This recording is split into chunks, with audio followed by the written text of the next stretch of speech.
vous parle, la poupée ventrée, l'enfant perdu des gars, la carnivore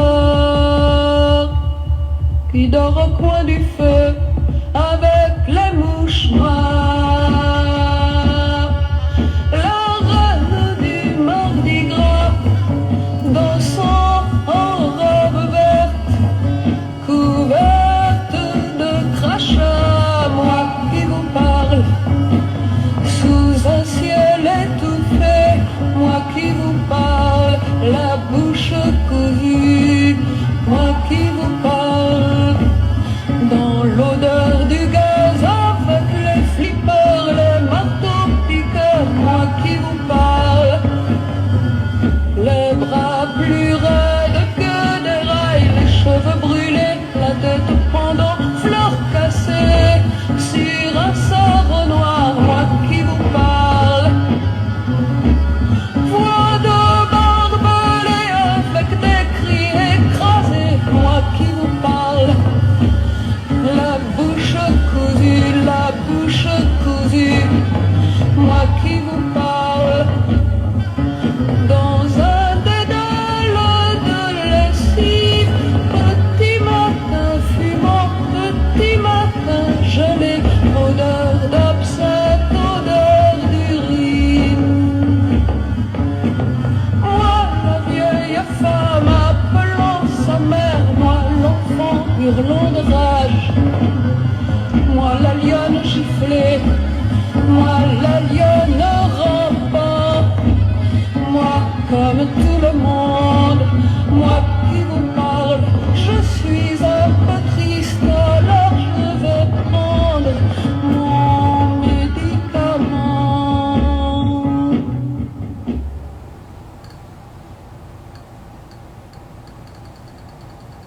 Yes, Brigitte Fontaine. That shit is legend. For real.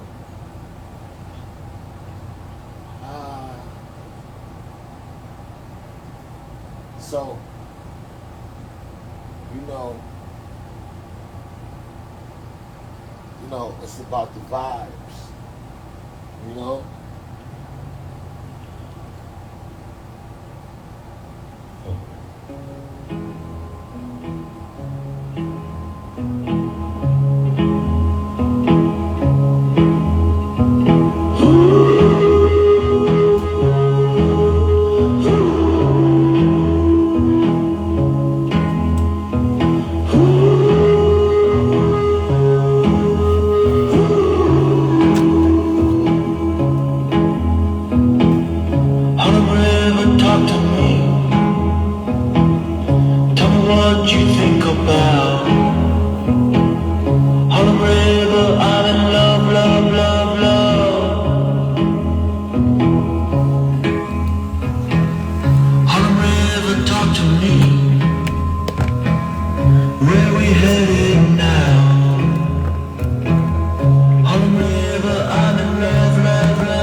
sometimes this is necessary. You definitely gotta go back in the past, especially if you are if you endeavor to sell things and you market. It's a thing in between you and retail, and it's called utility.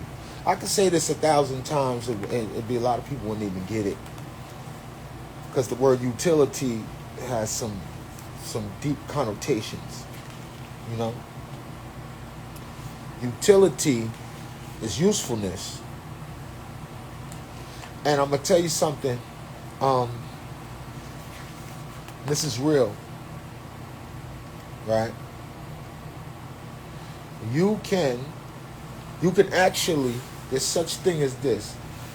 You could fuck around and miss the mark by shooting that in a direction that you didn't even need to.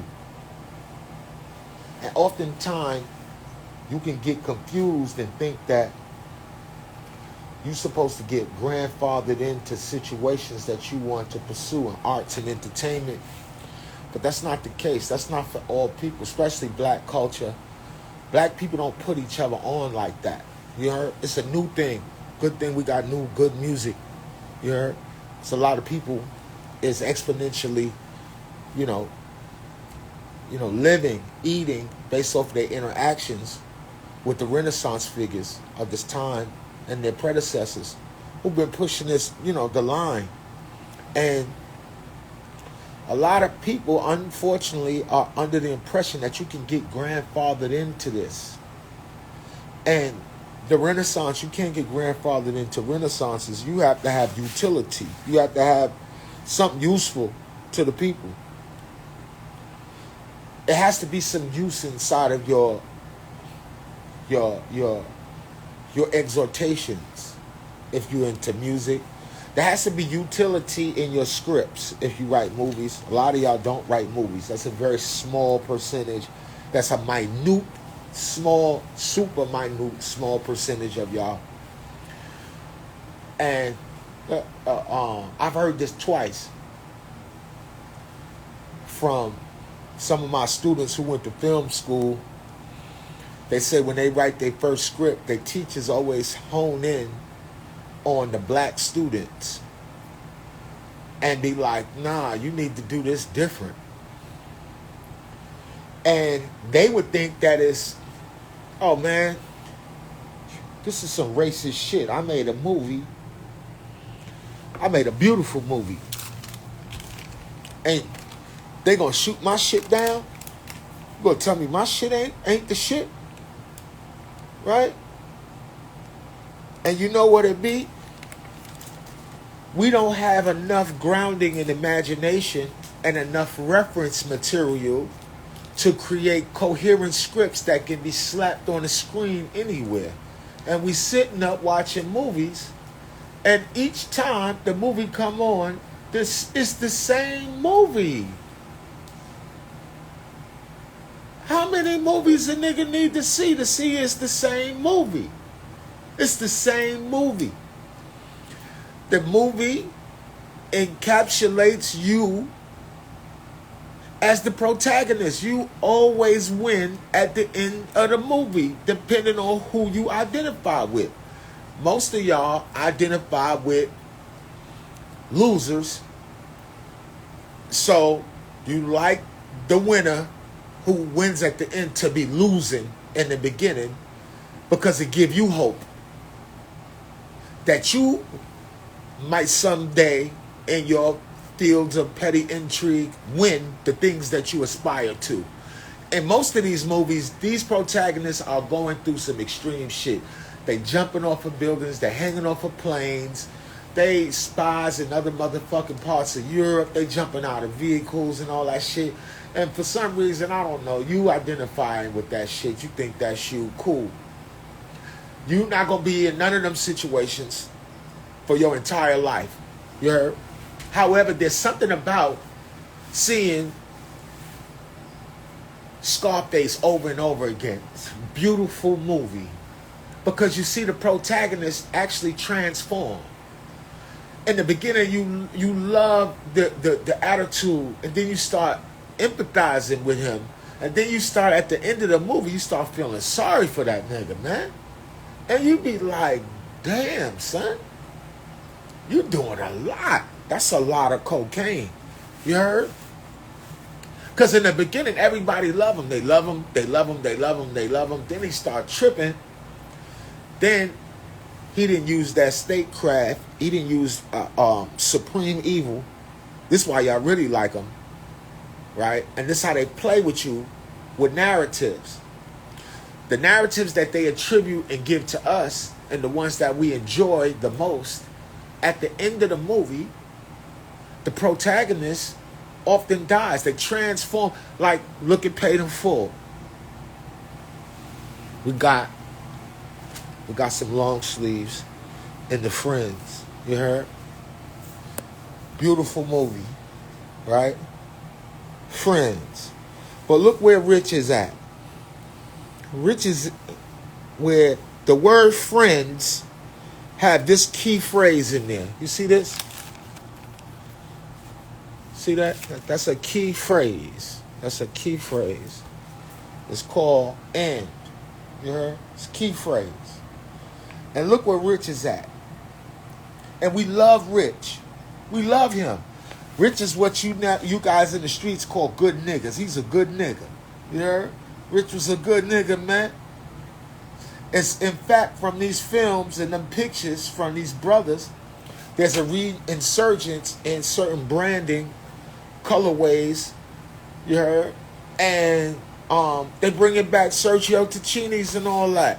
Dudes is getting them old Beamers and putting the BBSs on the Beamers and all of that.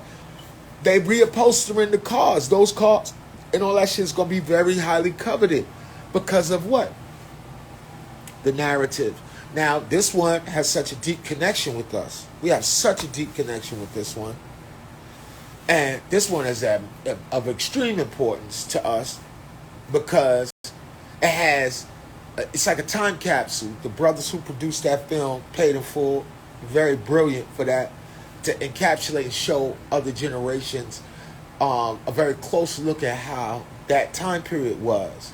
However, the narrative is so true to our end story that you'll be thinking that our culture had to end like that. That the protagonist got the what you call it die at the hands of his friends. See, film is magic. So there's a sequence of events that occurs in a film. You usually die in films to clean up a moral dilemma in films, right? Depending on who got killed determines the moral dilemma. So now, I showed you this Time Life magazine for a reason, the year in pictures. That was a great year, 1982. 82 was an illmatic year. Word is bond. 1982 was crazy because they had the most films out at the time. If you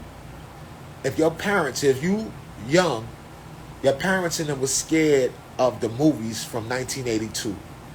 They were scared of Jason and Michael Myers. To y'all, that shit is funny to y'all. Freddy Krueger is cool to y'all. That shit don't scare y'all.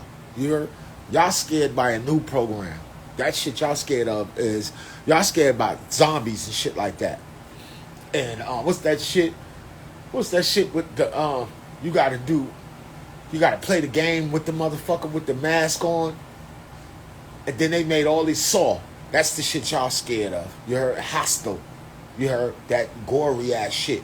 Your parents and them was scared of motherfuckers running around with superpowers that you couldn't. They never explained how the fuck what's his name could walk through walls and detect where you at and be chasing your ass and showing up in places that he ain't supposed to be. They never explained none of that shit. They was just going in with shot sequences, and also kind of giving the populace a pulse of the neurosis in white male psychology when they was pushing out a lot of serial killers. Now, there's serial killers in all type of different cultures. We're not going to do that to the white boys. They ain't going to be the old. They just might be the oldest serial killers. They've been serial killing niggas for years. You heard?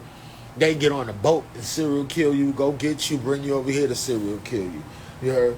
So we're not going to get into that. What I'm saying is this. How is you going to rise above that fake ass shit you be talking about when you say that you... Now, this is real. I don't want to offend nobody that's dealing with it. But anxiety and depression, those are calls to action. Anxiety is a call to action. If you're able to receive what I'm saying, I want you to understand me. Anxiety is a call to action. You all wake up anxious if you didn't get good rest. And the first thing that your body do is your body is asking for something, is longing for something, but you vacillate that longing through your mental processes, which are grounded in your emotional values, the semantic values you attribute to words. Let us remind one another that we are speaking words not created or built for us to prosper with. You heard? Be very mindful of that. Be very, very, very, very mindful of that. Be very mindful of that. That the world, as you see it, is created by your seed. See, it's what you see. You see, this is why this is the most important occult symbol or ancient symbol of man is an eye. You let the blind tell you what an eye means. It made you feel like a loser. That people that use the eye have more intelligence than you, that the smallest percent in the whole world control the largest people in the world with a motherfucking eye. No, no, no, no, no, no, no, no. No, no, no, no, no. Hell to the no, no. You can't control me with no motherfucking eye. You heard? No, no. What you intend to express is that I control what the fuck I see and how I process what I visually accept into my bank of reference material. So it's the reason why boxers train as to have a reference with a motherfucker. They spar as to have a reference when somebody come at you with an overhand right. Had you been training, that shit wouldn't connect to you when you actually need it, right? With the lack of training, you are in a cycle of what you call need, which requires the sentiment that you feel, which is a blinding force. It blinds you, and you attribute it to what you call anxiety.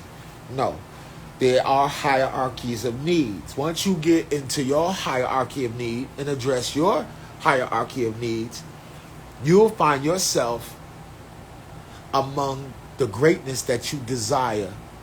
You heard? But you gotta desire something greater than yourself to be a part of something. So let me get back to my more grounded point dealing with the artist. You're not going to get grandfathered into nothing. You're not going to get grandfathered into nothing. Ain't nobody going to... You not just because of the accomplishments of those around you and just because your peoples in them was great and they did this great thing and all of that. We ain't in one of them pilgrim societies where they just give little Timothy his Riri as a job.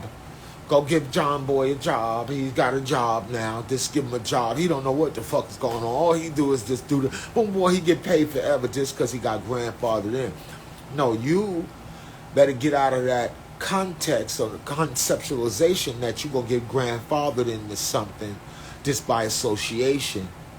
When you tell somebody that you're a great person, and a lot of people build relationships in the wrong way. This is how you could tell hoe ass shit.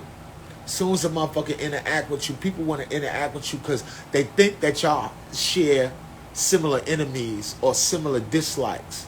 If you go around looking for somebody to be your friend because y'all dislike the same person, at the end of the day, both of you pieces of shit is going to be at each other, killing each other. You heard? When you start embarking on the task of becoming somebody's friend, the first thing you do is you have to list the litany of your great accomplishments and the shit that you able to do. And they'll try to tell you that that's a narcissistic approach to expressing yourself in social settings. They would much rather you have small talk. This is one of them terms you hear in the movies too, back in the day. You know, so we were having a little small talk. What the fuck is small talk? To giants. You heard? Descendants of giants having small talk with the Illuminati. Get the fuck out of here. Under the eye. You heard? Nigga.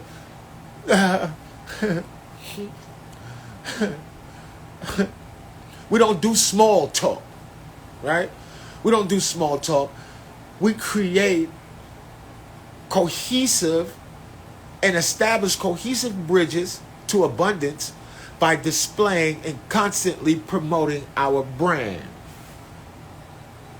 Positively embracing the fact that if it ain't broke, you don't fix it, you upgrade it. You heard?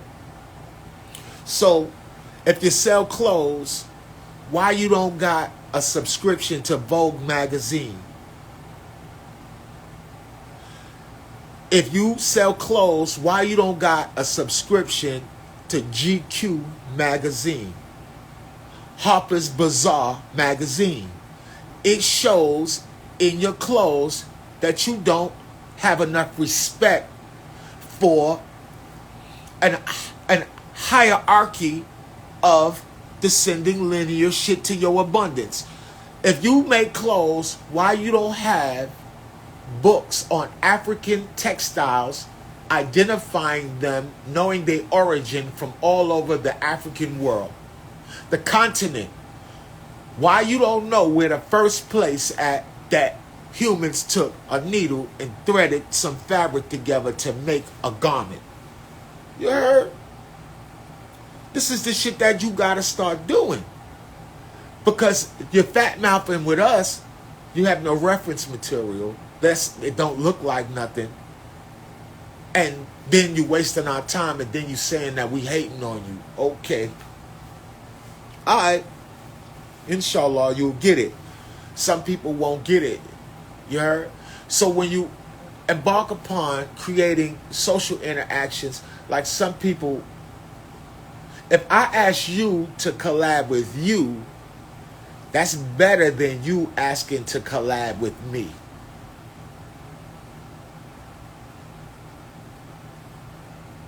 Please don't let that go over your head.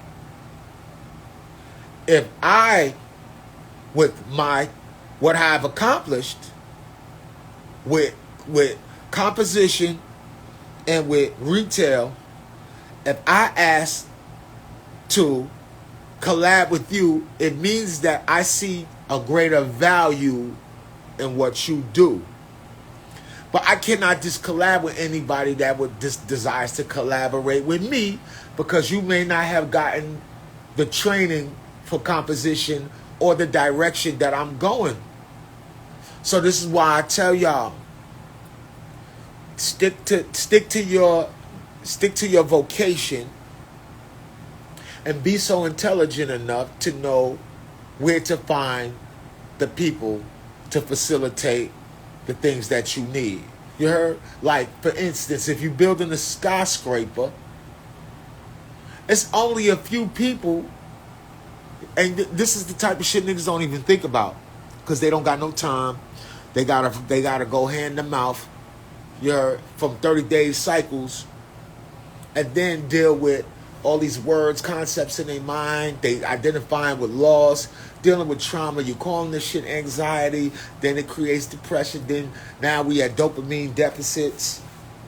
Then we got to fix the deficit with supplanting it with some new dopamine, artificial dopamine. You heard? And then think that social interactions is going to change the quality of our life. That's not the case. You heard? Your life is perfect.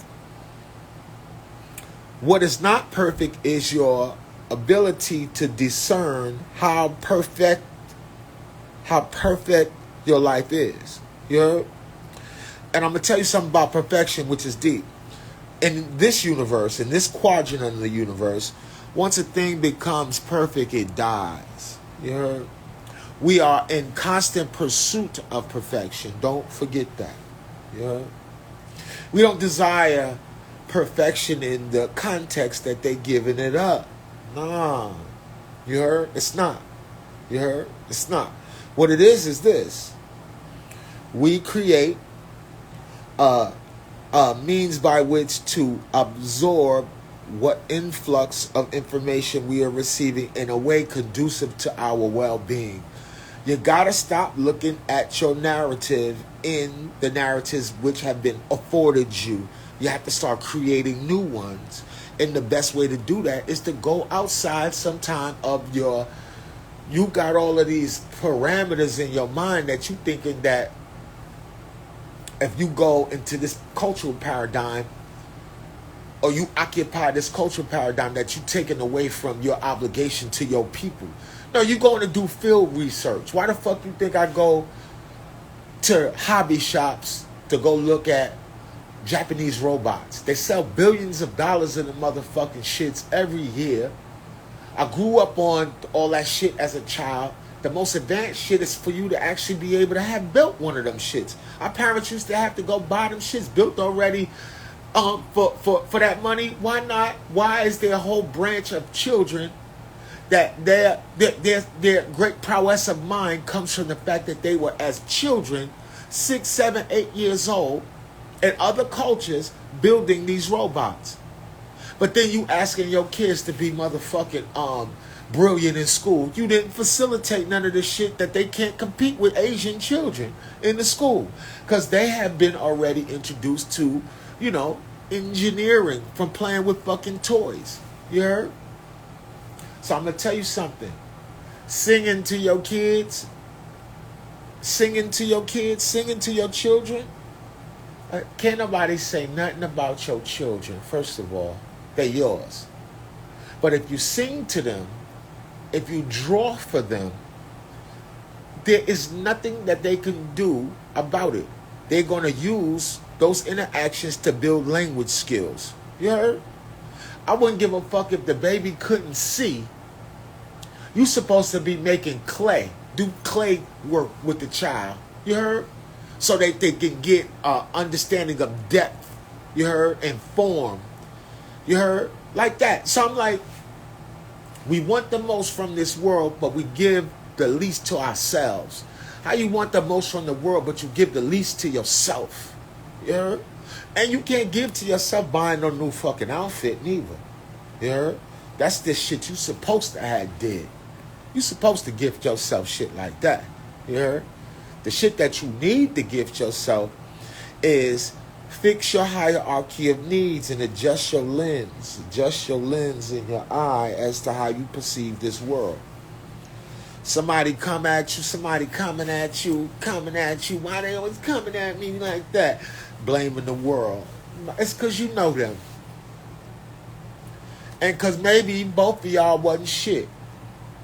And now this is just the natural order of that as you occupy that dominance hierarchy. Grown ass niggas. You know how many niggas I know that they calling this nigga, these niggas they best friends. You know why these motherfuckers is best friends? Because they argue with each other their whole fucking life. They've been having the same argument since they was little kids. And they, for some reason, I don't know what the fuck happened with that. And now these motherfuckers, it's crazy. I'm going to tell you something, boys. Forge these relationships with the shit that you got. You got to show people what you present. You got to show people what I'm bringing to the table. I got a body of work. I don't want to do lectures no more. I'm good on that. You heard? I'm good on that. I'm good on that shit. I got students to do lectures and all that. That's brilliant. Them niggas is deep. You heard? I'm trying to have private motherfucking classes with the people who are actually facilitating true endeavors and are pushing the paradigm and the envelope of this blackness, unfolding narratives in the music, in the media, in the film. The artists are being more in this time period. We so fortunate. Listen to the music. You heard? You heard Benny the Butcher new album. Wonderful album. Expression of the mechanics of progression. You heard? In the steed of and in the likeness, you heard, of Hove, we have a new upgraded version of what maybe Hove would have wanted to be when he was his age. We're very fortunate for these narratives. For Machines, Fly Gods, Planet Asias, Rock Marcianos. We lucky to have all of these prestigious Renaissance figures around us. You heard? And all of these producers who are of amazing import to the goddamn narrative. And you. Because if it wasn't for your eye, if you wasn't able to see where you at in time and space, you wouldn't be able to access all this greatness or contribute to it. You feel me? For real.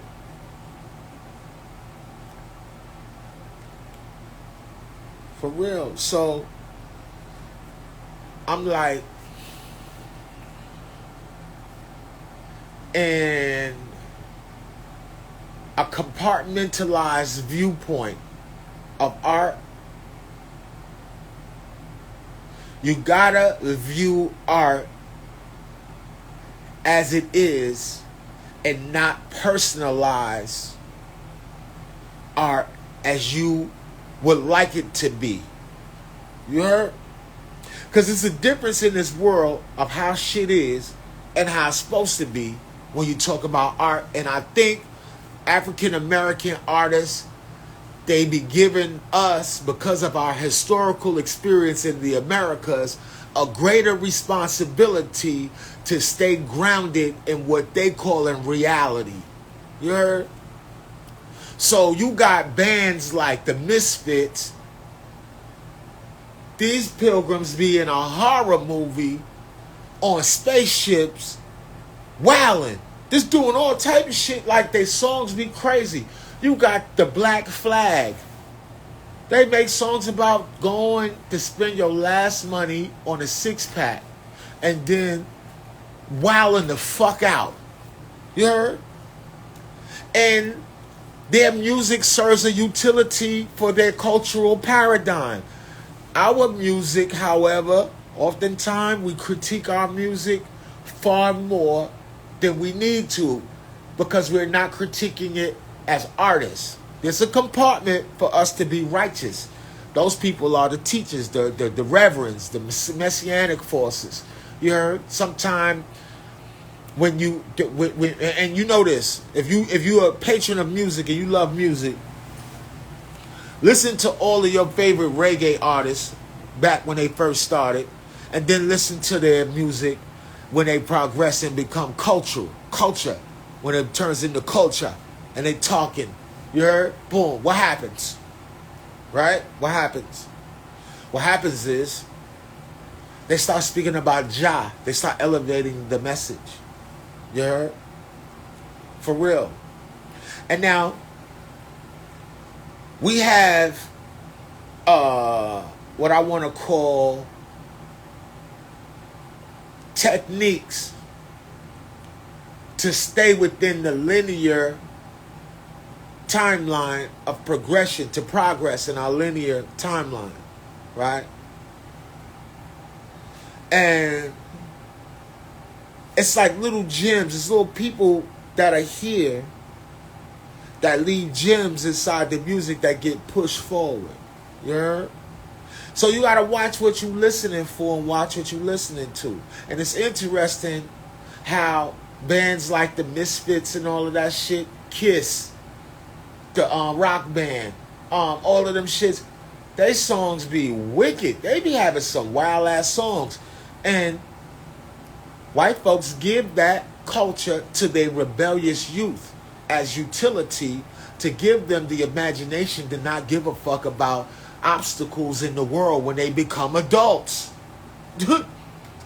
Why you think they let them motherfuckers in Europe, them little motherfuckers in Europe, they be smoking weed and drinking early so that when they become adults, they over that shit. They ain't got to fuck with that shit no more. That's a fact. Yeah. For real. For real. So you stay on your job. You make music that you want to hear when you feel good and be opportunistic with your music. Stop making music just to be doing it because you see another nigga doing it. Make music so you can sell it. Great music can be sold. So I would never be that nigga that I ain't never sold no motherfucking 100,000, 150,000, 250,000 million records. Picture me sitting up critiquing some nigga that did. Or that got a bankroll from music, and I'm sitting up talking about this nigga music. And man, if I don't figure out how to do that same shit, that nigga Big, God bless the dead, said, I'm sitting in the crib dreaming about lead jets and coupes, the way salt shoots, and how to sell records like Snoop. Oops, I'm interrupted by the doorbell. That's what I think about. I'm from downtown Brooklyn. I'm trying to make it so I don't never have to steal and go upside no motherfucking body hair or be around some niggas that's hungry in my life because it's dangerous for me. So I got to figure out how to stay in the free cipher. And you can't stay in no goddamn free cipher playing in these motherfucking streets with these savages and these... Who hangs out with lions? Yeah, you got lions tattooed on your chest. Yeah, you're a lion, tiger, bear. Go hang out with them niggas, Tiger. Tell a tiger your name is Tiger. And go give the tiger a pound. You heard? And he gonna take a pound of flesh out your ass. For real. You ever hear that word maul? See, a lot of y'all never got mauled. The worst you got was the shit slapped out of you or punched it upside your head. But you ain't never got mauled by a wild animal that you got tattooed on you. That would be dope. That would be a hell of a motherfucking experience. You heard? Now, my ancestors will wear cobras and shit on their head. Right? They'll wear vultures too. Right? But they don't hang out with vultures. So you gotta switch your lens, homie. Gotta switch your lens. Yeah, we wear serpents on our head, but you'll tell a nigga, man, that nigga's a snake. Don't hang out with son.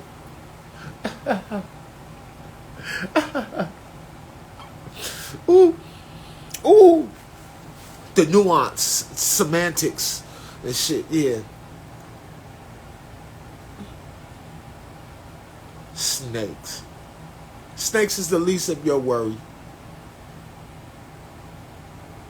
Vultures. We wore snakes and vultures on our headdresses, gold joints. Right? Because of our observation, our keen eye as to their behavior. The keen eye as to their behavior. So these birds and these serpents share something. They share a deep connection to,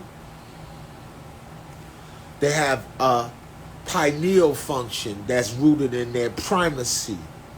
See, words, philosophy, and the fact that you lost your rituals, you lost your initiation processes, there's a gap in your mind connecting you to your primal source. But the marketers, people in the markets of shit, they know how to sell something right directly to your motherfucking primal center. And they use colors and shit like that. This color, boy, they have studied how the frequency of this orange and this green vibrate against each other when they put the key phrase alive with pleasure. What is the only thing alive about this box are the vibration of those colors. They paid somebody to give them colors to get to the subconscious of the consumer. You heard? So you ain't never been to no McDonald's that was gray and dark blue. If McDonald's changed their colors to gray and dark blue, McDonald's, who sell food, I don't know what you call that shit. Let y'all tell it. It's they selling motherfucking cardboard boxes and missing people. You heard? Let y'all niggas sell it, right? Boom. So I go like this, nigga. Would they be able to sell that shit selling it if they made all the boxes gray and black? Huh? No, that shit'll go out of business. It's something primal about you. It's a color thing about you. You color. Now, this is the ill shit. Ain't nobody never talked about this. Right? Color therapy and vision science as it relates to color is a profound field. You heard? I promise you. Right? So now, when we perform the task of retail, are you taking in consideration demographic and the type of people that you selling stuff to in a coherent way? You heard? Are you tapping into their primal aspects? So now, I tell you something. If you ever been someplace in this world, there is in New York City, there's a strip called Madison Avenue, and then there's a strip called Fordham Road, right? And the people in New York City, you can either shop on Madison Avenue, Park Avenue, or you can go to Fordham Road, or you can go to Albee Square Mall. And I guarantee you, when you go to these two locations, you might see sometimes same brands, but you're going to see colors made specifically for poor people. You're going to see a colorway that was specifically made for poor people. You heard? Now, what you mean, Rashid? I mean this. Poor people oftentimes suffer from a neurosis where they feel that they need to be seen. So this neurosis is an attention-seeking behavioral neurosis. So as soon as a nigga get $2 and rub their quarters together like this, $2 to rub together, they want to go, and you can tell it's new money. You can tell new money. You can tell when a nigga just got some money. You heard? By the colors. And the ensemble of colors is based off of the metric of their desire to now be seen, feeling that they was alienated in a society that did not even look at them. So, colors, right? Going to your colors. It's a therapy. It's a theory. This shit is deep, right? So I'm like this. Why you can't use the game to benefit from? You heard? So now, I got to send this to somebody. I got to send this to somebody. Right now. Son said he want the yellow one. I could sell more yellow and red Larry Davises because these is colors that tap into primacy. So this is the reason why your peoples, they observe animals. for safety reasons and to protect them. You know why horses is important? Horses can detect storms. And you could get on a horse and ride the motherfucker. Then you got people whispering, horse whisperers. The motherfuckers can communicate to you and tell you some shit if it's finna happen. This is known.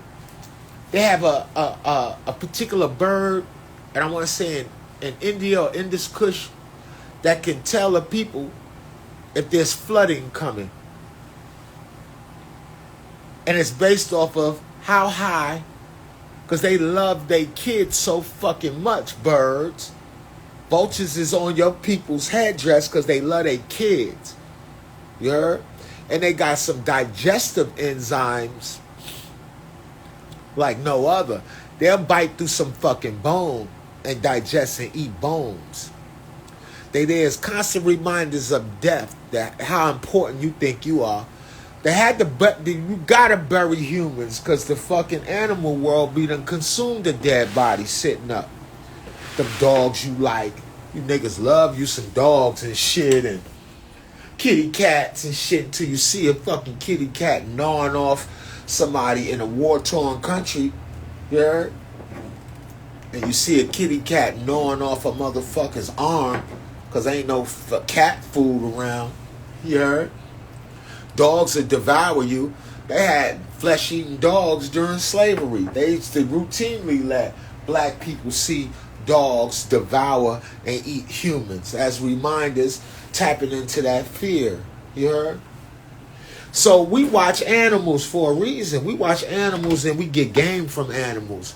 So y'all watching that Lovecraft Country? That Lovecraft Country, that shit is crazy.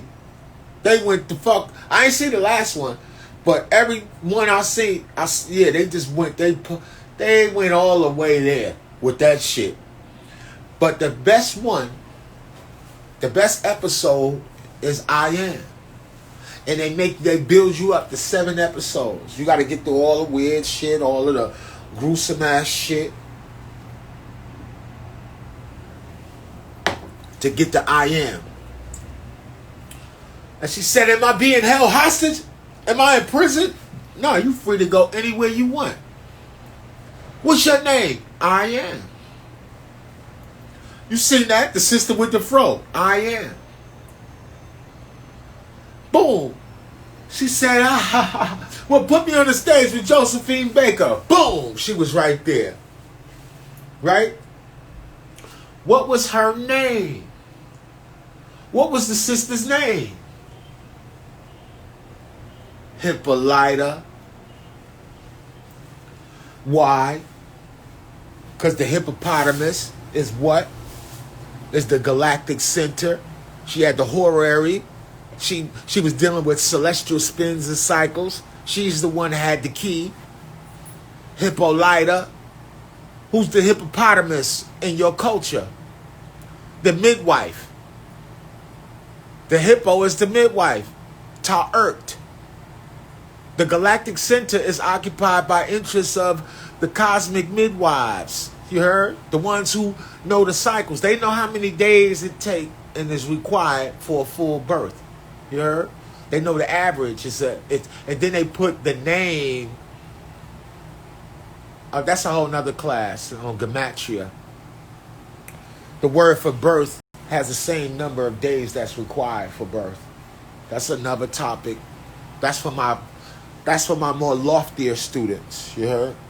But fuck them lectures. I need to get a direct conduit to my real students right here on these goddamn internets so we can really get it popping. I promise you. You heard? So, Hippolyta, Ta'ert, galactic center. And what is it about the hippopotamus? Why did the hippopotamus become the galactic center? Because the hippopotamus is so brilliant to know its own force and its own gravity that it will get inside the center of water, where water is, in one of those lakes, and the spin and create a vortex in the water to protect its young. You heard? To protect its young. You heard? You feel me? So now, I see y'all. Y'all deep. Y'all deep. Y'all deep. Y'all deep. For real. That's right. Savage Royale 6. Correct. Do need more midwifery. That's right, Bravo. Rio, Bravo. Patreon. For real. For real. The Golden Spiral. Correct. So now, I imagine y'all say hippocampus for memory reasons. You heard? Attribute and connect that as well to Hippolyta as the hippopotamus connected to Ta-Ert, which is a celestial narrative because she did go into the celestial canopies. You heard? So now, the ill shit, though, is that if you hip to my books, I tell you that star systems are presented in books as animals as well. Dogs.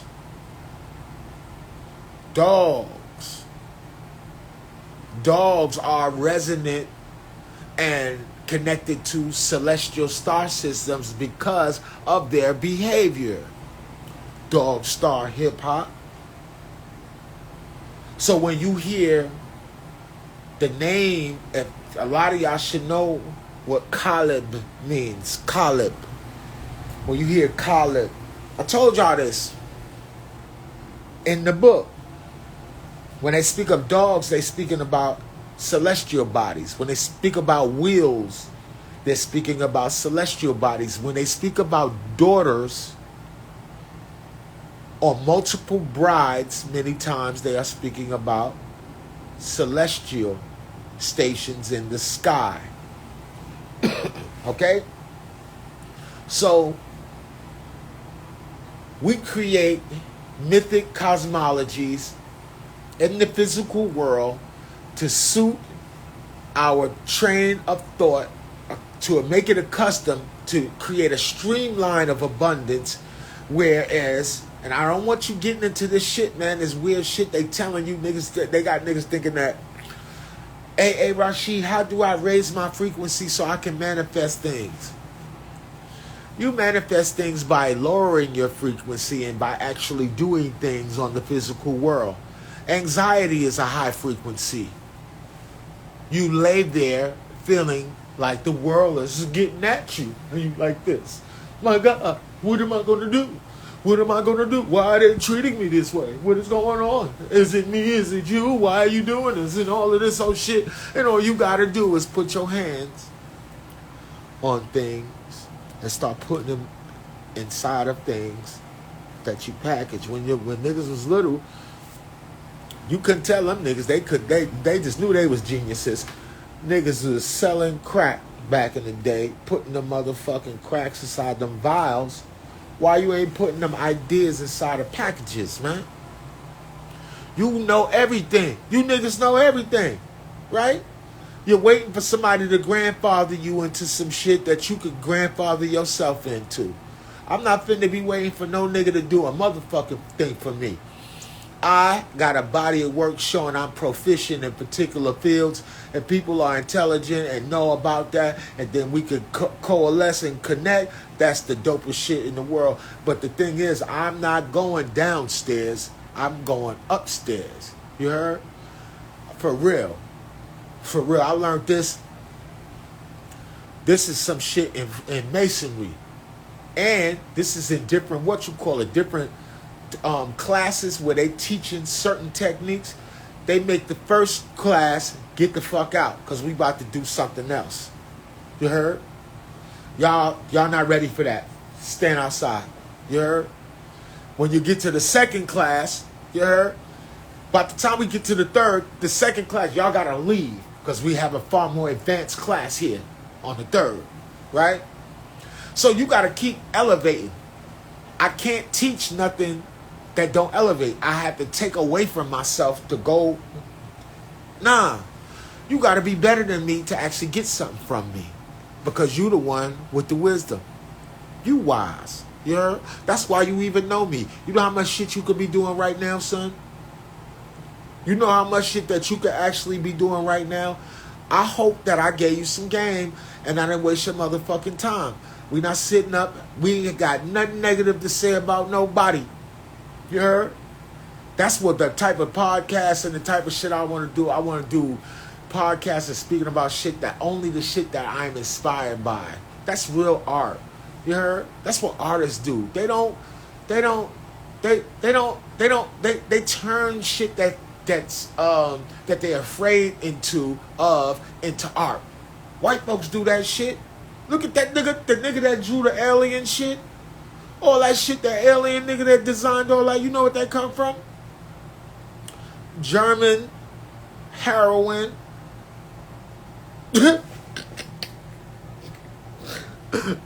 This is a fact. Geiger. Check him out.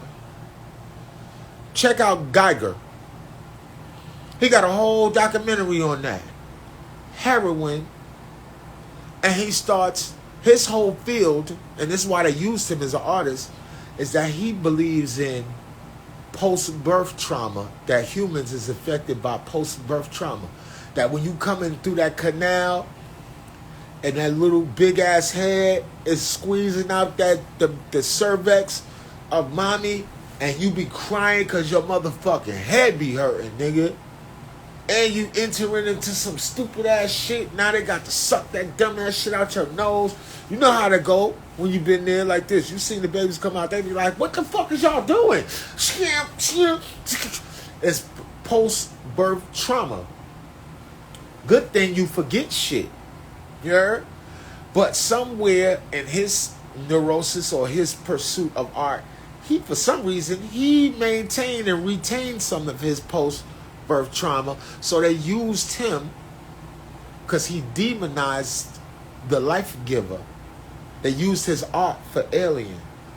And Alien is about a black alien that is of extreme intelligence that wants to spread the gospel of motherfucking blackness all over the universe. Using acidic shit and using white bitches' stomachs. You heard? Which is one of the illest motherfucking... That is the white man's, what you call it, his most sacred space in the world is his lady's womb. And if she go get that womb to somebody, right, and fuck up his bloodline, she's out of here. They getting her the fuck out of there. Like, no, you ain't finna fuck that up. My connection to my myth through your womb. Like, what? They don't play. You know what I mean? Look at y'all. Look at us. Mm-hmm. Everybody want a bump of that. Yeah. This is what you niggas be doing. Burning both sides of the motherfucking candle. Both ends. By the time the fires reach you, ain't shit.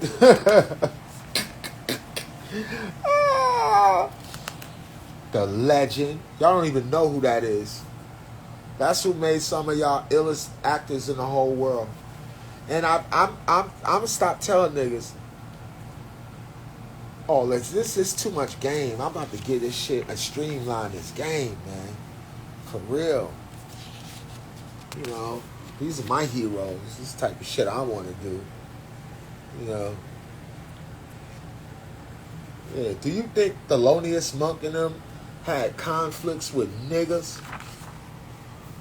Huh?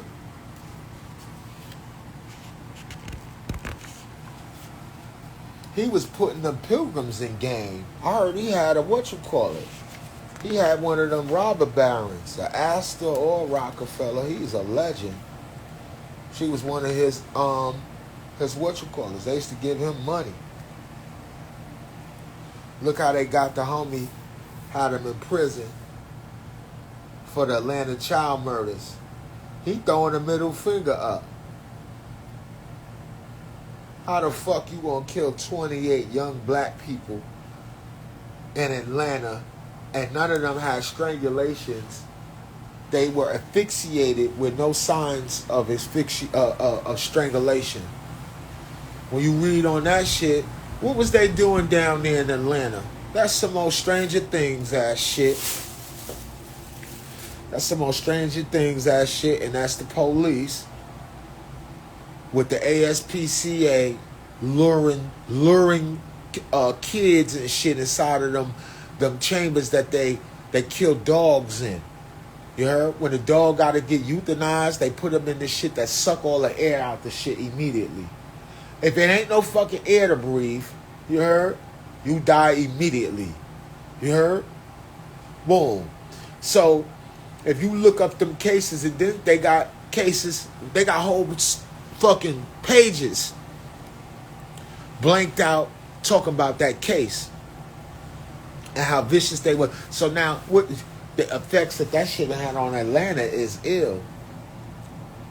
The effects that shit had on Atlanta is ill. And Atlanta is a very important location in the United States for, for travel.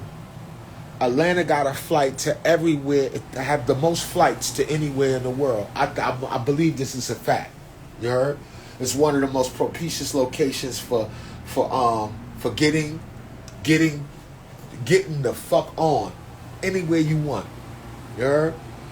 I know they got a big stupid ass airport there in Chicago. That shit got on my nerves. They got to get on the train in the airport. Have you ever been to Denver airport? If you ever if you ever do a flight and they say you got a layover in Denver, go there. That airport is the most spookiest shit I ever seen in my life. The artwork in there, I ain't never seen no shit like that in my life. The only place I ever seen with murals reminiscent of that is Philadelphia. And Philly have like obscure billboards and shit like that. It's like an ill place for expressing visual context. But that airport, you let the pilgrims say it, they'll tell you the aliens got the base under that motherfucker. I like them type of narratives. I believe in that shit. I believe that this planet is already occupied by, I think we the aliens. You're bullshitting. That's the big secret with all this fake shit with the grades and all that. All of a sudden, pilgrims is some highly intelligent race of motherfucking reptilians from another, because they got gray eyes. If y'all don't get the fuck out of here with that bullshit, they got gray eyes and all that shit, and blue eyes and all that shit from a lack of certain nutrients. You heard? Which gives them a propensity towards having to compensate for their losses with aggression. Yeah, they need to use that Darwinian shit on themselves. They are the expression of a devoluted state of mind. Have you ever tried to? This is the beauty of black people, that even when you stupid, even in your ignorance, there's some wisdom in that. But there's so much fucking ignorance in Western man's wisdom. You can see it in their art, bro. And in they little, and these gentrificated and these little frontier cities and shit where they at with the Western world and all that. Look at their art. Look at their sayings and shit. I seen somebody spray painting some shit on the floor saying, "You are the cure." What the fuck is you talking? What's the sentimentality, this fake sentimentality, like you are the poets of the world and that your use of language is the most significant one that we have? We already had a scientific language. And our people has never died. Our people still speak it. They Islamicized West Africans in Senegal still speak the Medu Netter. This is a fact. Sheikh Anta Diop and him already wrote extensive books on it. You heard?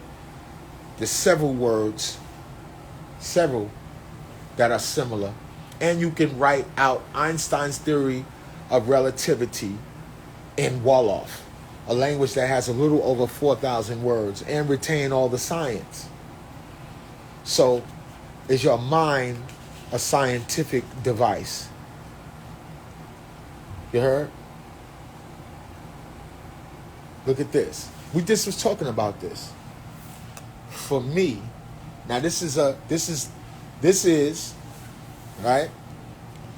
This is marketing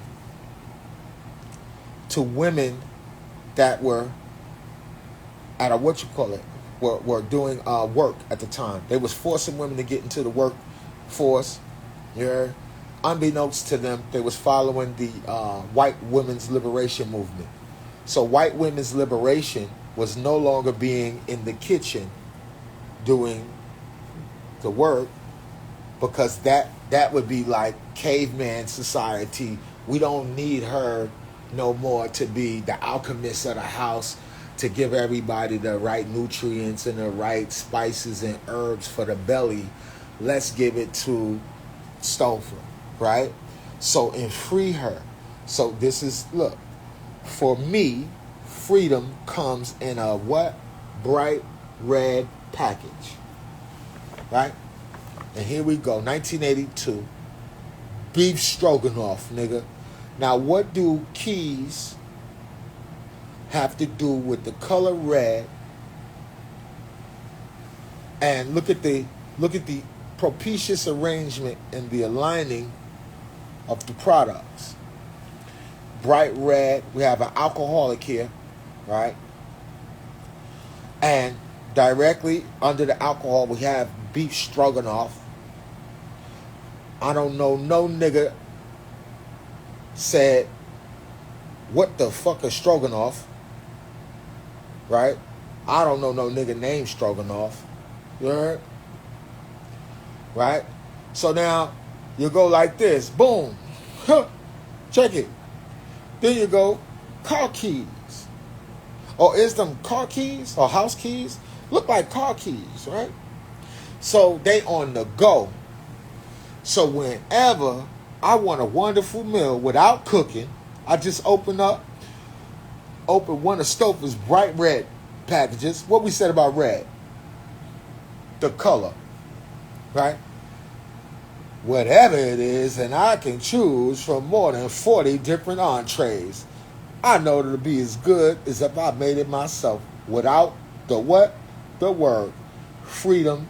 It's delicious.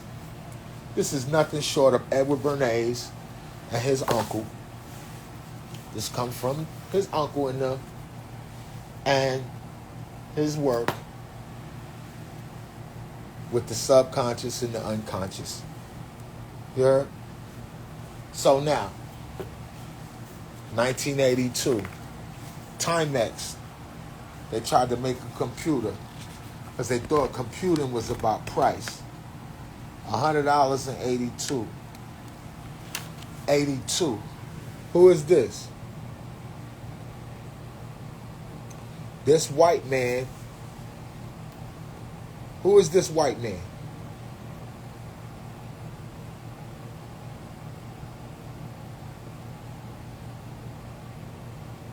Who is this white man right here?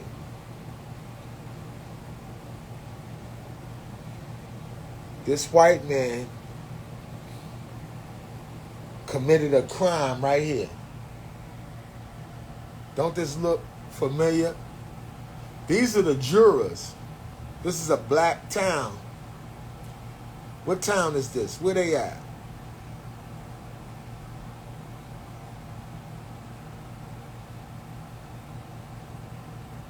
This is Washington, D.C.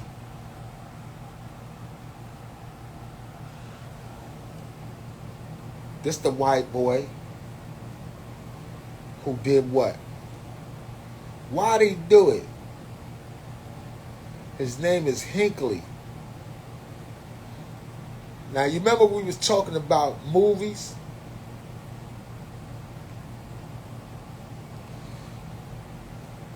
he, in this government exhibit, he wrote a postcard to an actress named Jodie Foster. And in the postcard, he said, "Don't they make a darling couple? One day you and I will what? Will something in the White House, and the peasants will drool with envy. Until then, please do your best to remain a virgin. You are a virgin, aren't you? Love, John." Hinckley Jr. He wrote her the postcard because he seen this movie. He seen this motherfucking movie. He put that work in because he seen the movie. He shot a fucking standing president after seeing this movie. That movie. This one. This one.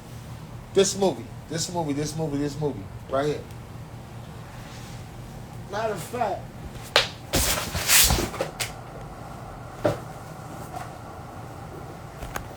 let me show you something. This movie right here. Oh, wait. This movie right here had sequences in there that were amazing, that loaned support to the psychosis and the narrative of the hopeless. This is the Joker movie. All they did was do Taxi Driver over and made him the Joker. That's all. It's the same sequence, just not a clown. Jodie Foster,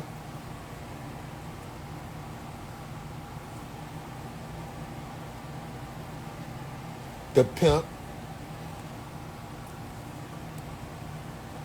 Keitel, Foster.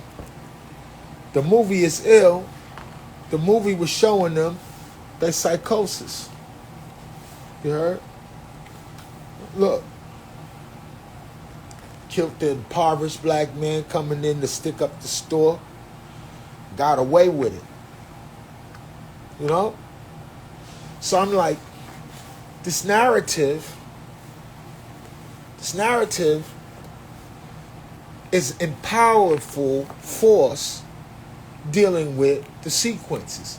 Now, how was they able to get the sequence? You see this steady cam? This is a steady cam used for the overhead shots. They had that sequence where it looked like it's a dream, like they dreaming, a dream sequence. You heard? And when you watch these fucking movies, you don't know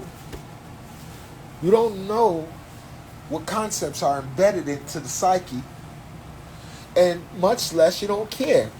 You heard? So now you got traditions. Look at this. Look at Scorsese making the shot, and this is a science with set design. And this is shit you can't tell everybody this because everybody, it's not really what you call it. It's really not built mentally to embrace what you have to say regarding shit because they can't see that far, right? So now, look at the proximity of the female protagonist's crotch and the act of murder with the gun. You heard? For the viewer, they in the same proximity. You heard? This is an absorbed concept in the psyche. Now look at the color. She is supposed to be what? What is the color white? Not white bitches, not white women. What does the color white mean? It means what? It means what? You are a virgin, aren't you? Love, John. The film made John Hinckley Jr. desire to go and shoot the fucking president just to get the fucking attention, right? The attention of a female inside the joint, right? Now, let's look at some more. This is some beautiful ads back in the day because they show you how simple they was. Are you sure? Right? Remember, a lot of y'all don't even know what that means. Like, I don't think you sure. Now, look at the thrust line. Are they selling deodorant or is they selling cheerleaders' titties? Right? Are you sure? Yeah. Yeah, she's sure. Yeah, she's sure. But I can't tell nobody that. You can't tell nobody that because they think they know everything. Propitious design, always like the space shuttle, the tree of life, placement. All your art should be well placed. The Smurfs. I still got Smurfs. I got Smurfs in here right now from 82. You heard? This is all the shit. Huh? So your shit. You forgot about that. Croissant stuffing. John Paul comic book. Hanging upside down. Taking revenge on omnipresent Pac-Man. 3D glasses. Tuxedos for women. Who's this? Pete Rose? Pete Rose, you remember that? Your mama and them remember that. Back in the day, it was a fad. Full Masonic shit here. Super Masonic gesture. Not only is he a husband, a father, an Arkansas state trooper who's a member of the motherfucking National Rifle Association, NRA. Yeah. Oh, if you niggas have one of these right now, boy, this shit killing the shit they got. Look at that shit. The Supreme, nigga. Yeah.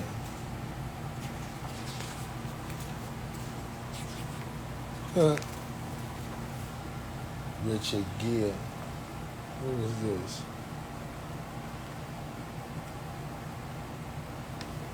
This they narratives. They just be chilling. Look at my man. Who's that? The car maker charged with conspiracy to sell cocaine had to put up $10 million to get out of jail. His first words to his beautiful model wife, "I want a hamburger." Huh? Sophia Loren went to jail. This is how this hoe went to jail, with her feet up on the motherfucking thing like this. Look at that. Pilgrims is something else. Yeah, niggas was drinking Remy.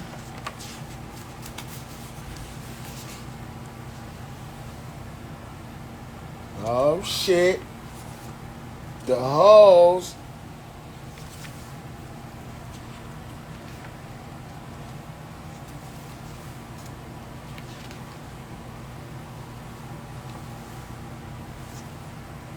Whoa.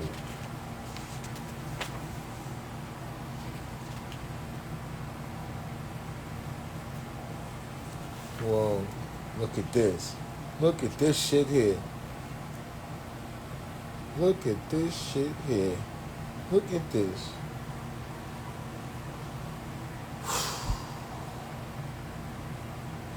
Look at this.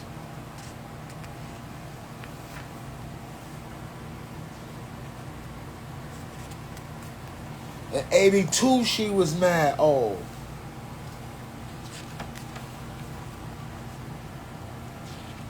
For real. So there's nothing new under the sun. You heard? Look at this shit. Video games. These video games was off the fucking hook back in the day.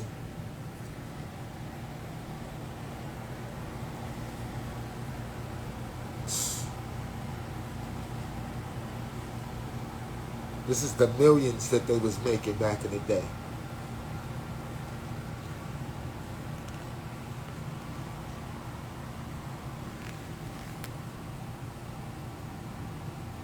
Look at that.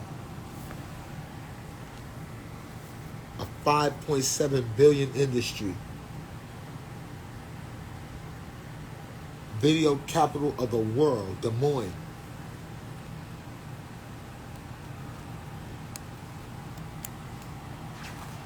Oh, no, I'm thinking this is money. These motherfuckers, these they high scores, bastards. That ain't no goddamn money. That's the nerds doing high scores. Look, look at this. Call Blue. Where Blue at? There's a different channel on each of the 44 screens. Yet folks in Leesburg, Virginia have found other things to do than watch TV. Where did they have 44 screens at in 1982? Crazy.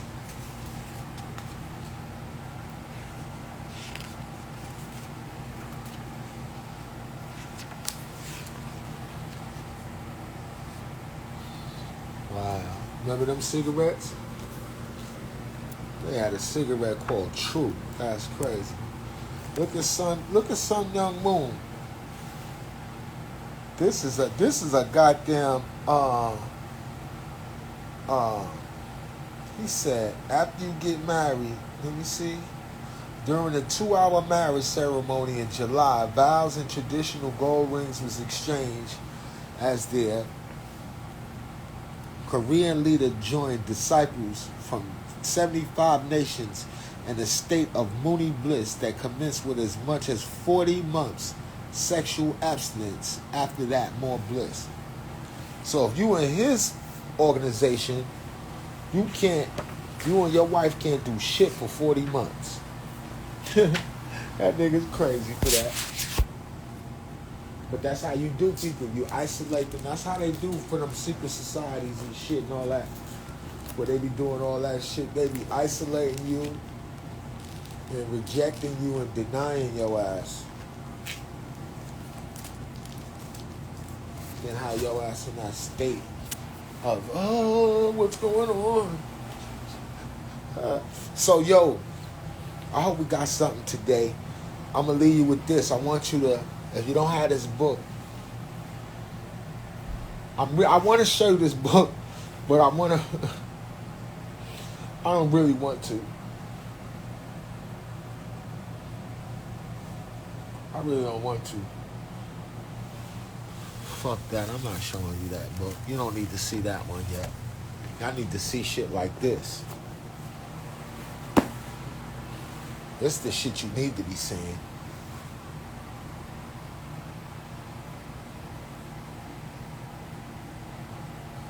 Yeah.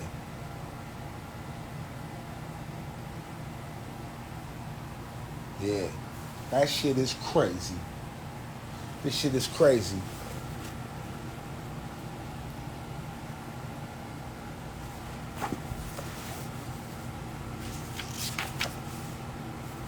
And he lists all of the timeline of human accomplishments with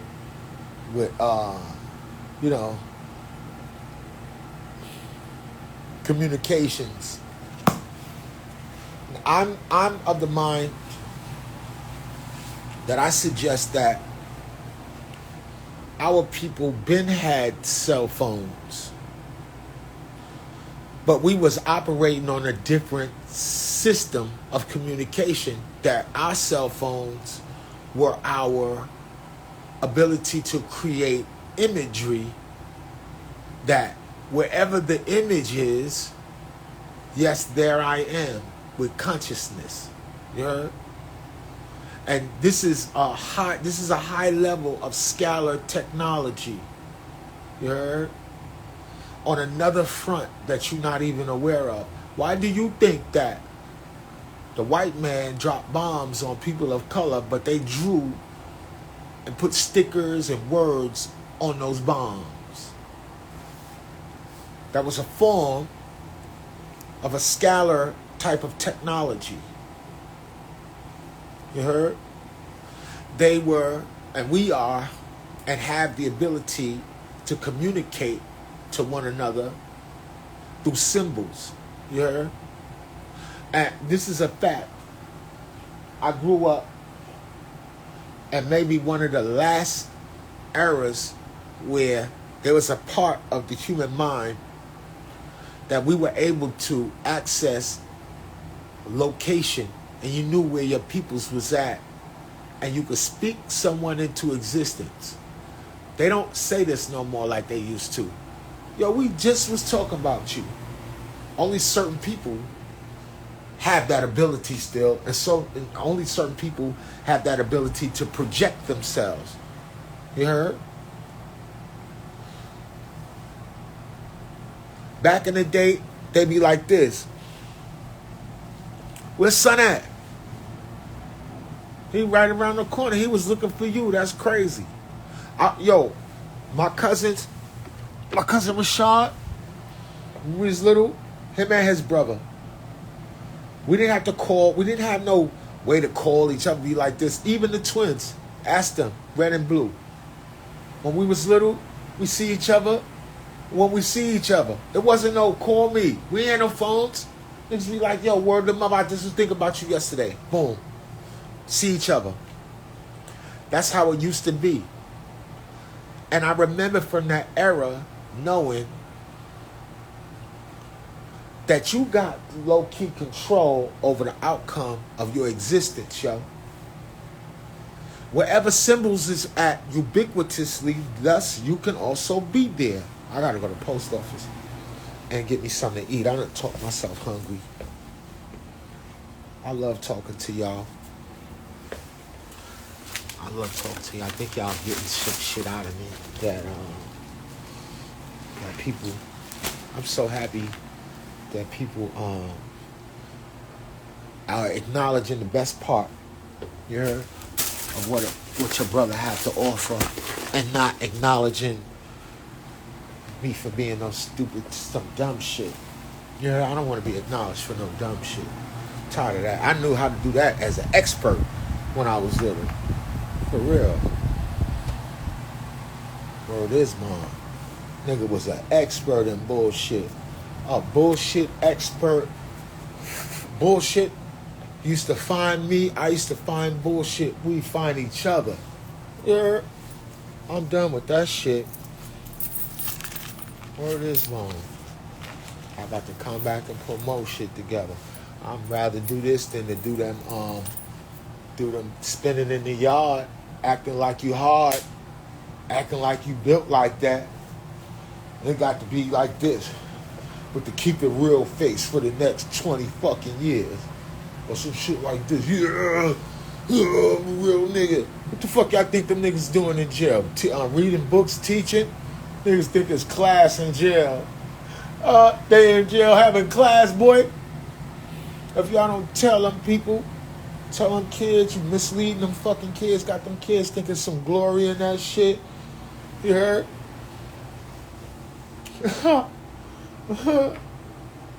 Boy, if y'all don't make a fucking movie,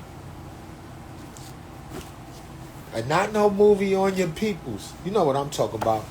You street niggas is crazy with that. Yeah, I mean, it's gonna be a movie.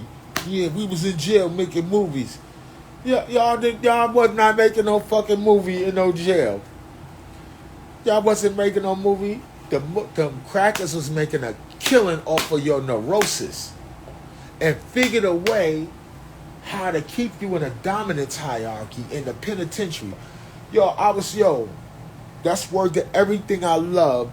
Niggas is so motherfucking imprisoned by concepts and ideas. You ain't never seen no library like that's in this one jail called Shawanga. Shawanga is where Larry Davis got killed. You heard? Shawanga is low-key underground. You heard? It's one of them. It's supposed to be an escape-proof joint. Right? Because the pigs could see you all day. No matter where the fuck you at. There's not really no blind spots in the fucking joint. That one. You heard?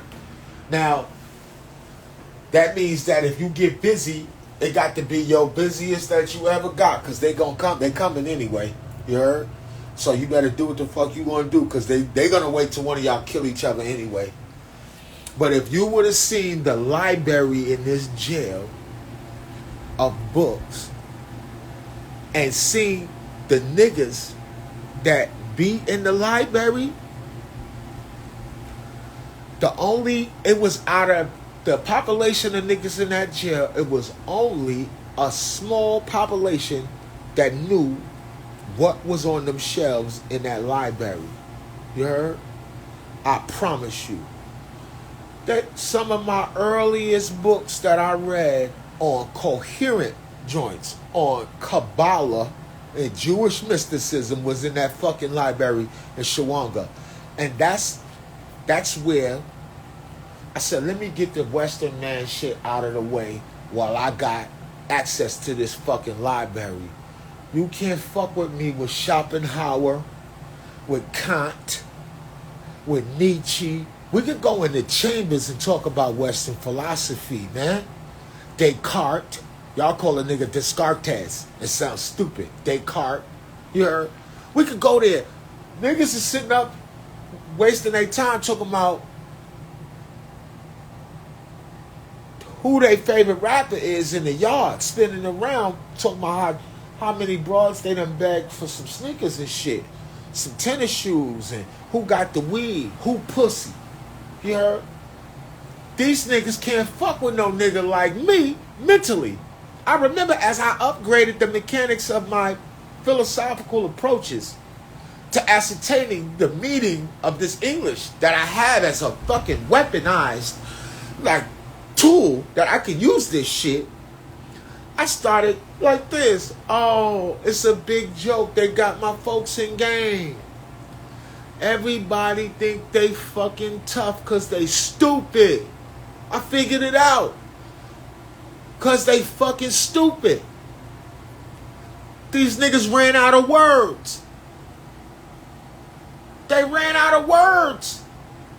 So now without words, in the absence of words, you can't express yourself. What you use? Your primal self, your hands. You start acting like a fucking gorilla. Acting like you fucking retarded until the crackers put you down.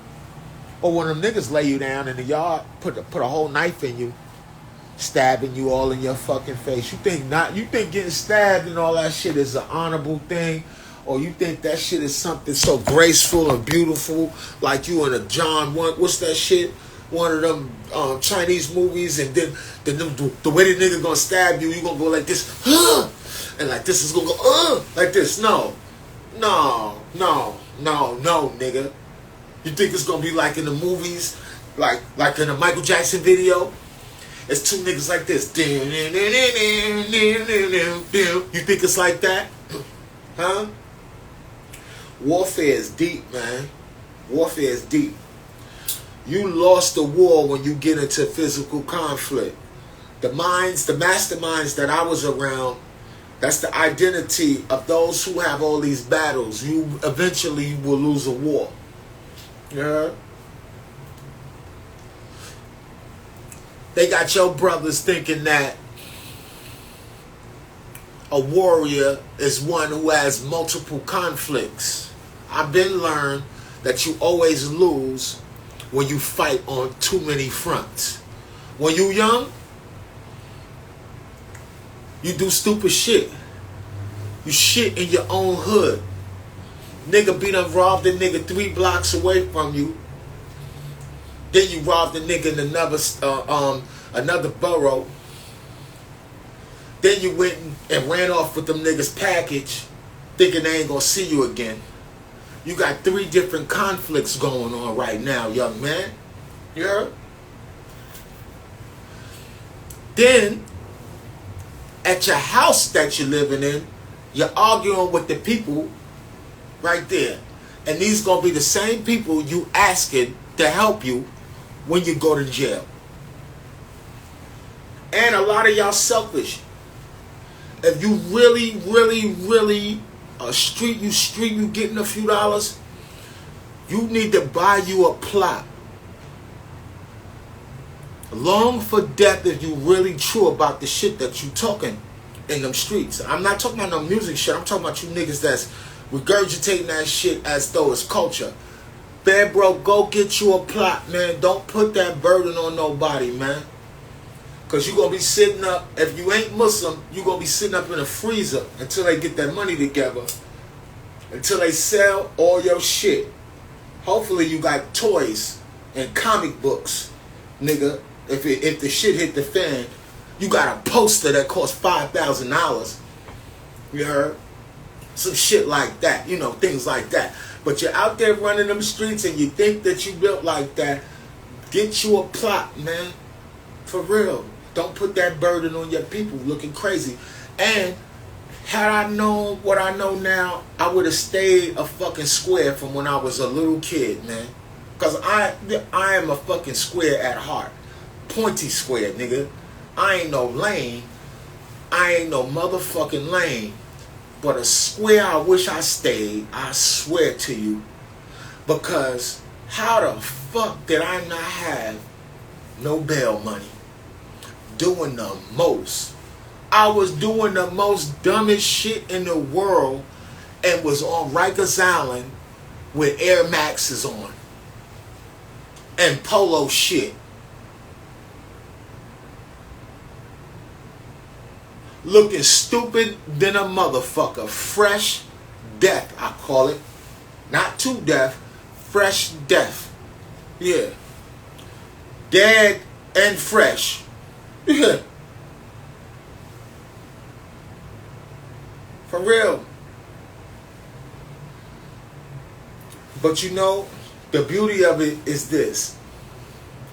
Be kind to yourself with understanding your shit that you went through. Don't be mad at yourself for your experiences that you having with humans or yourself. Don't be mad at yourself. Identify the greatest part of your experience to get through some shit. I went through the catacombs. These is living dead places where they keep black people living dead. The penitentiary. How the fuck can you navigate through that? How do you navigate through that? You gotta forgive yourself first of all for even fucking being there. And then you gotta be able to identify future trespasses based off of the shit that you weeding out of yourself. And we all in bondage. Even the police that go work at the jail is locked up. The police is locked up. He got to be locked in there to get that check. You heard? Boom. So how do you weed yourself out of that dominance hierarchy? You focus on the best shit. Think about what you want, not what you don't want. And I promise you, had I been more mentally prowess with I could have probably got away a little longer with some criminal shit or upgraded the mechanics of it had I not had such a fear of going to jail. I lulled that shit towards me. You heard? I lulled it towards me by constantly thinking, I'm contemplating on how much time they would fuck around and give me instead of thinking about the right shit. Strategic wise, as to how do you make it so you don't have to do crime no more? Are you in front of that? You heard? Are you in front of that conversation? You heard? A lot of brothers, unfortunately, you fuck around with niggas that got so much pride that they don't see millions. I seen one of the brothers that helped bring Delbert Blair. You heard? I seen him get on a truck and go all the way to California to buy 5, 6 $6,000 worth of toilet paper. Do you know what that looked like? It fills up a whole trailer. You heard? Drive it all the way back to the East Coast and triple the money. Now, if you tell a nigga this, yo, I know my man Hassan used to work in the country house. Anybody remember him? Young black brother he used to be the cook, the short order cook in the country house on Fulton Street. Somebody told that nigga about the hair shit with the sisters selling hair. That nigga took an educational trip to India on his Brooklyn shit and met the Brooklyn, took his Brooklyn self to India and got right with the Indians who's in the industry of the hair shit. That nigga is loaded. Niggas say when they do see him, they say son got a bankroll selling hair, right? Now I used to be tripping. I used to be like, yo, we all know a nigga that'll go outside and shoot you, but he won't go be a shoplifter. He's scared to steal something like this. When ain't nobody looking, he's scared to take them cracking shit right off their shit. Say we in an Hermes store. No disrespect to Hermes. Say you in an Hermes store and you go like this. And it's a $5,000 scarf there. Ain't nobody looking. Back in the day, I'm hungry. You got me fucked up. You heard? All right, thank you. Like this. Out of there. I'm out of here. You heard? It's another nigga though. He would not do that. He would rather wait till you go bust your motherfucking, what's that shit? Your summer youth camp check. You remember that? Summer youth check? These niggas would rather wait for you to bust your summer youth check and see you outside on Delancey Street buying a leather or getting you some sneakers, and them niggas from the projects, they be like this. You know this is real. Shout out the Lower East Side, Delancey Street. Them niggas get busy in the Lower East Side.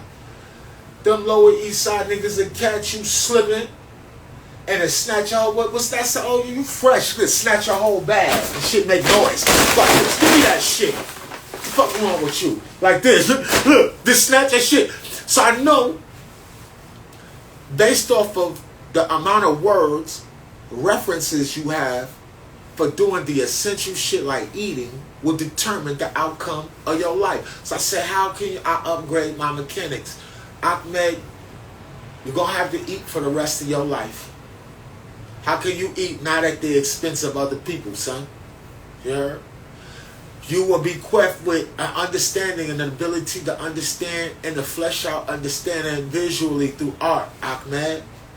You like great music, Ahmed, and you know how to maintain long-standing relationships for over 25, 20 years. You heard? And keep it funky with your friends the same way. Ahmed, sell that.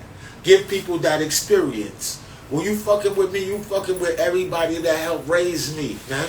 That you would never ever be around these niggas, I swear to God. You could not be around them niggas that I grew up with and the niggas that raised us. You heard? Please, and this is no disrespect. We many times had to be around them. You heard? Now we living in an age where we see whole cultures built around the happenings, the experiences of African American males without resources, man. Niggas make movies. Yeah, you see? For real. So forgive yourself, man. Don't let nobody, yo, the other day I'm looking at the shit and I said, because I don't do Twitter and I don't really be on Facebook, you heard? And I look and sometimes I entertain, some shit, and I seen, I'm going to leave y'all with this. I seen, because sometimes I flash post, I'm on the Instagram for money. Okay?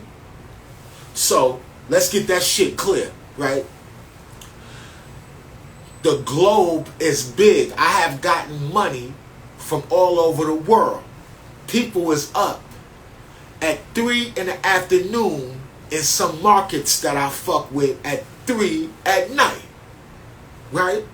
So if I'm on Instagram doing posts, it might not be for your sleepy ass. But why is you up? Right? If I'm in California at 12 o'clock and I put a post up and a nigga make a comment and tries to discern what the fuck I'm saying in the East Coast and I'm in the West Coast, that nigga's up at 3 o'clock. You heard? Now, just to do the knowledge, when you go and look and see who the fuck is up to be questioning God and a nigga that's trying to stay out the penitentiary and teach people at the same time, you under the impression that I'm selling my character, and I tell you that I ain't shit, right? I tell you that. So I'm like, who the fuck is interested in questioning what I got to say 3 o'clock in the morning over there? So then when you go and you look at the page of the people and you go and you look, it's a nigga that got every picture is his face. Son, do you know how dangerous the computer is? Do you know that everybody on the computer that got their face in every picture going all the way down suffers a neurosis? That your whole life is predicated on being accepted. Somebody told your monkey ass that you was ugly when you was little. And you believed them.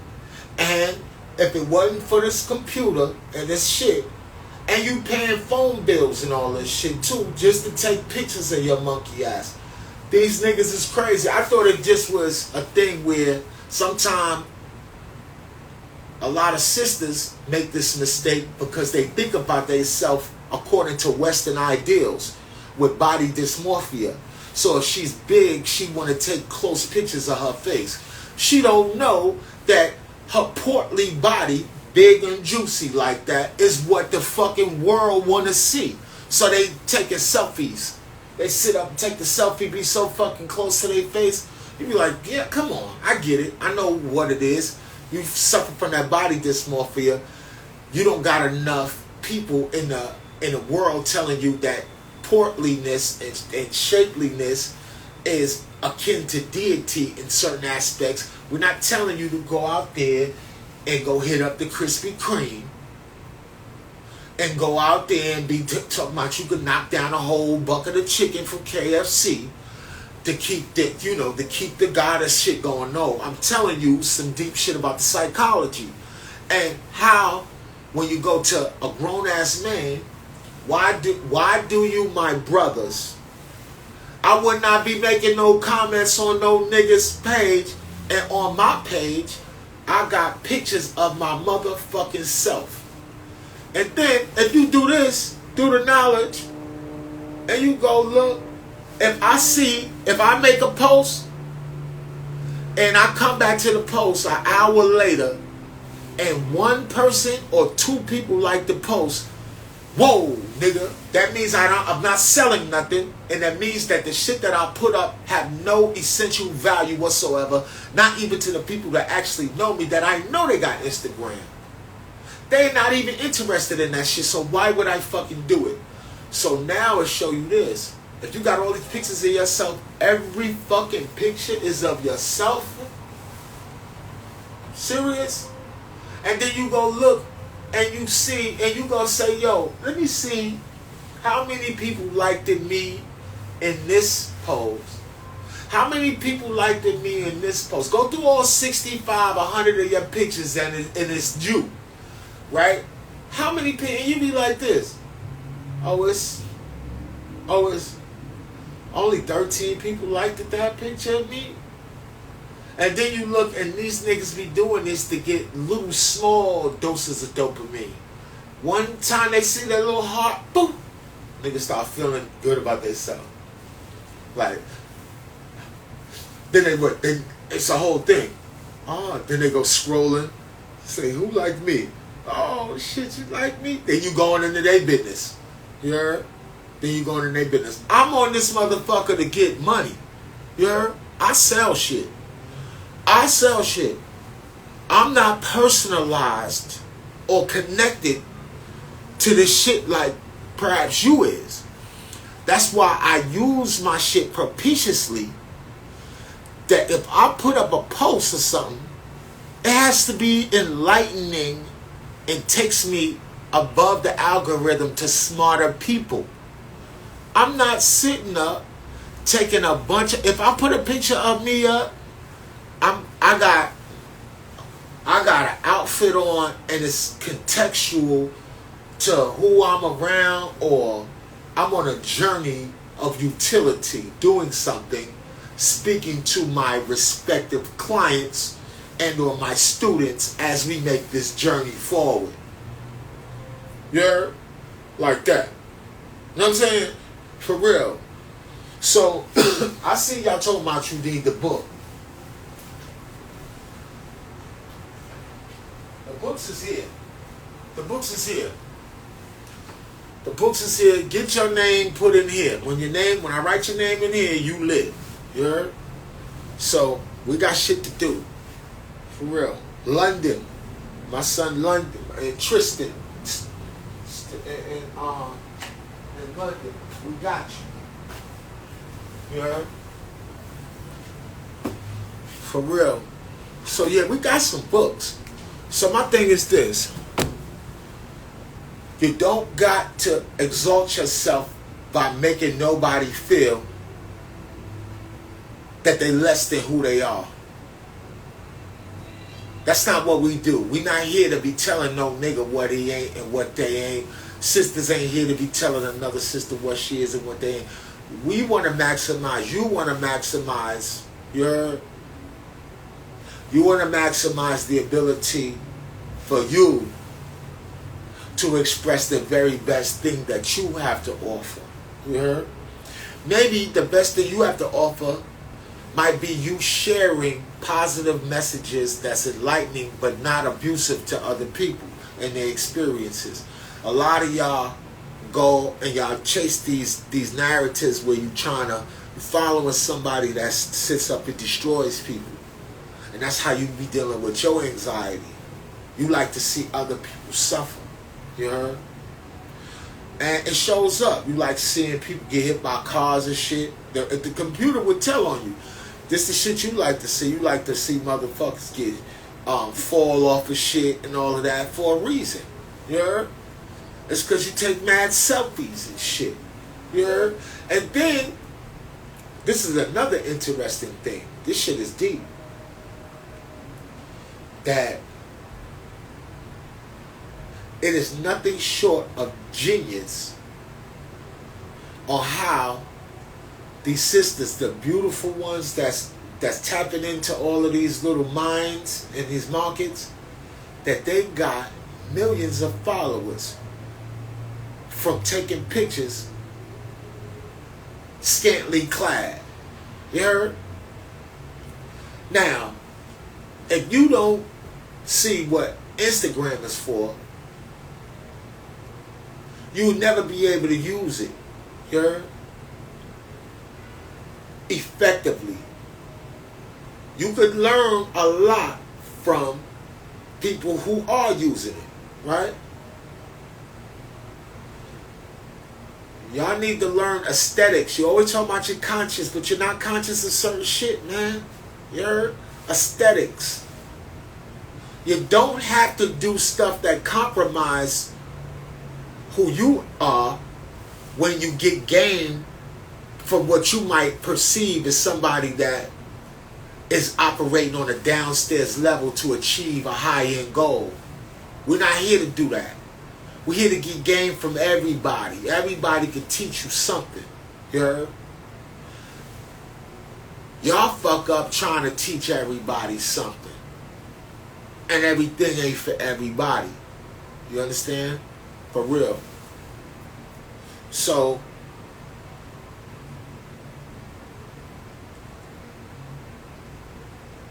you know how it go. You know. And aesthetic beauty is a science according to various cultures based on how they give it up. When y'all ever seen Apocalypto? You see how beautiful our Mayan, Aztec brothers and sisters appeared in the film, the Mel Gibson depiction, and then when you look at how they depicted themselves, their arrangement of scarification or tattooing, the gauges in the ear, these were all embellishments of beauty. African tribes, you got the ones where the sisters put the rings around their neck to accentuate their beauty. Where you see the scarification rites accentuating beauty. Them doing their hair in certain propitious ways. The sisters in Namibia who put the red clay inside their hair. You heard? So there's so much culture operating in the realm of aesthetics. And another thing, I'm hungry, man. I'm about to be out of here. I'm not fucking with y'all. Look, you could learn a lot from watching cooking shows about people. Cooking shows is sometimes more educational than a fucking lecture. You heard? Go to the cooking shows in Central, South America, the ones where they go off into the continent, or they in Asia. You'll learn a lot about sciences. Deep sciences is hidden in the culinary science. That's why they call it culinary sciences. You heard? I'm telling you, I'm so hungry. I'm looking at the shelf and shit like this. Anthony Bourdain.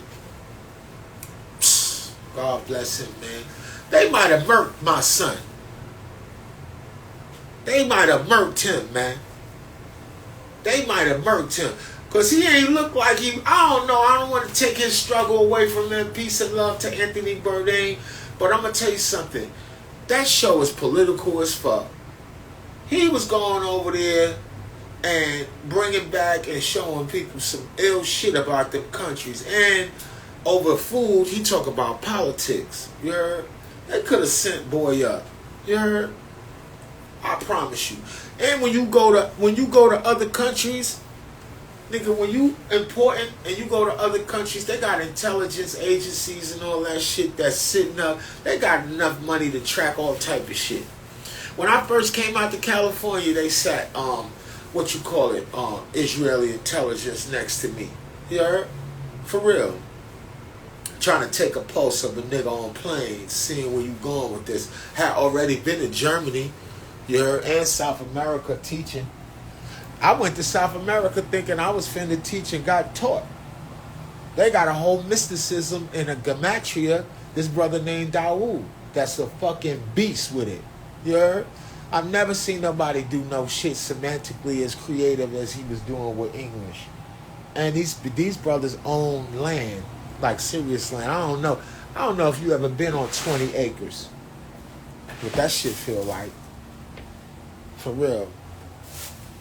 Nigga be on some... It's the most waterways in the whole world is in Guyana. This is some shit they ain't telling nobody. They don't want niggas down there. They don't want you down there. Your dreams come true at certain points on the globe. Your fantasy island and all that is about the volcano speaking to the world through the people's dreams. You can't hide shit in the Caribbean. You heard? It's a tribe. Can't hide a motherfucking thing. It's tremors all the fucking day. All day down there. Hills. You heard? Hills and valleys. For real.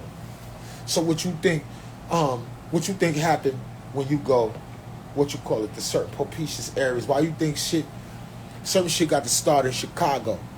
Shout out to Red and Blue Pill. They just was in the Shy with the Moors. Certain things got to say. Everything important came out of Chicago. That's a whole fact. You heard?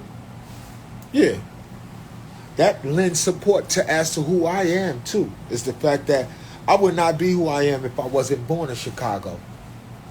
The celestial canopy above my place of nativity, along with the energy, the telluric energy, the pressures of the planet, the magnetic fields, loan support to me being in one of the locations where the messianic message of this blackness emanates from, and often does and still does.